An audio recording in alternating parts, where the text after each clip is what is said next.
ডাল, ভাত, একটা সবজি আর এই পেঁয়াজ, এটাকে স্যালাড এটাকে বলা হয়।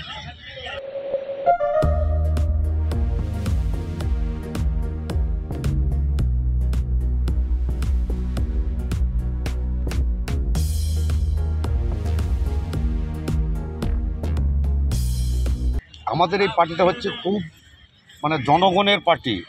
আমরা জনগণের টাকা মেরে আমরা ওই ডিম ভাত মাছ মাংস খেতে চাইনি। আমরা জনগণ যেভাবে খায় আমরা ঠিক সেইভাবে খাচ্ছি।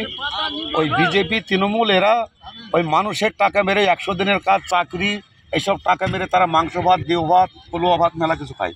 আমরা ওইসব খেতে চাইনি। আমরা এটা আমাদের কাছে আমরা যেটা খাই সেটা সকলের আমরা চাঁদা তুলে আমরা নিজেদের পয়সায় খাই।